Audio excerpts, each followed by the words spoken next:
Hey friends, so let's talk about what happens after you file your immigration case, the timeline, and what to expect.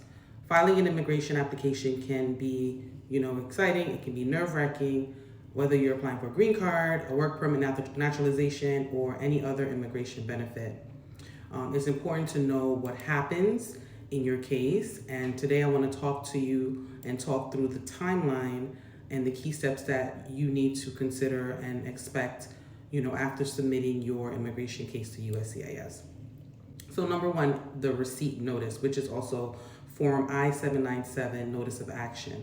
So after submitting your application, USCIS will send you a receipt notice confirming that they received your case.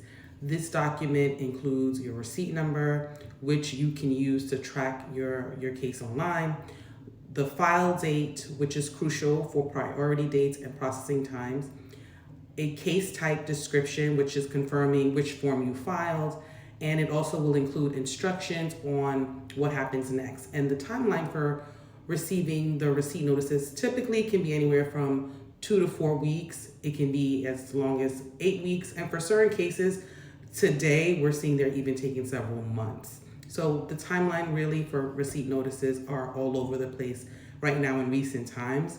But in the past, typically you can expect to get it around 4 weeks. Number two, your biometrics appointment, right? If it's required for your case. So if your application requires biometrics, which is essentially your fingerprinting, they take a photo and signature, USCIS will schedule an appointment at an application support center.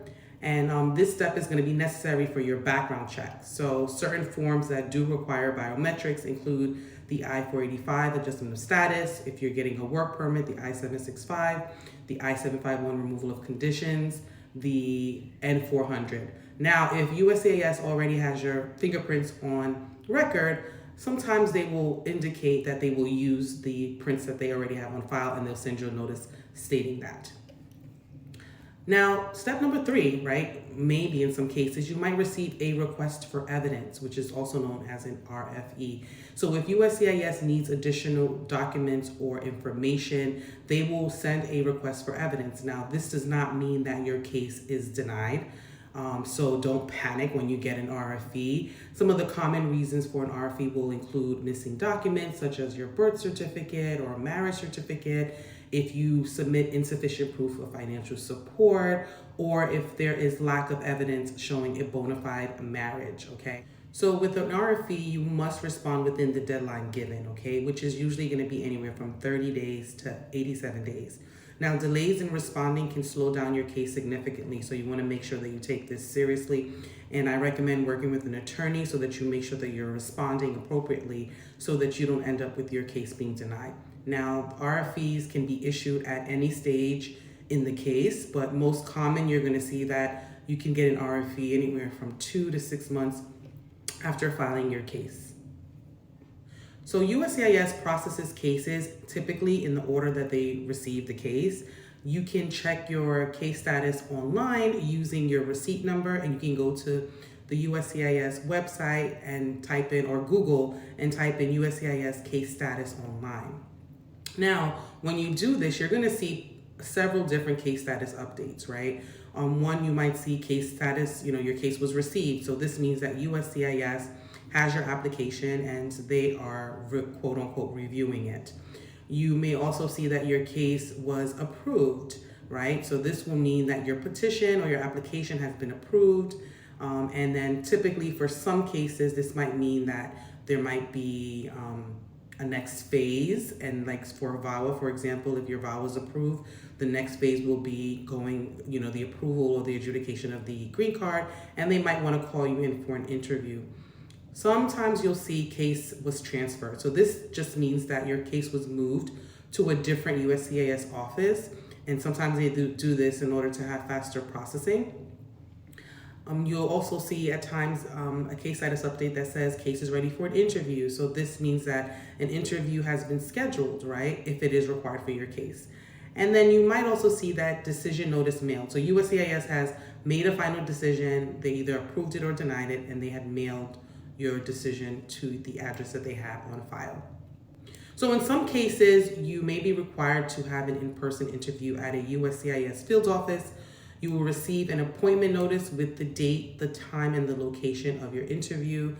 Again, common applications that require interviews are the green card applications through adjustment of status, naturalization, I-751, marriage-based removal of conditions, and asylum application. So during the interview, the officer may ask you questions about your case. They're going to ask you questions about your documents and your eligibility. So once USCIS finishes processing your case, you'll receive a decision.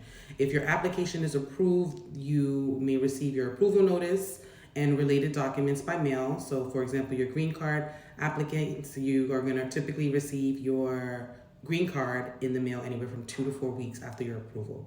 So if USCIS denies your case, they will provide you a written explanation of why they denied the case. Depending on your case, you can either decide to file an appeal based on their decision, you can submit a motion to reopen and reconsider, or you can just decide to reapply with stronger evidence. So if your case needs further review, like security checks, background review, supervisor decision, USCIS may take additional time before making a decision.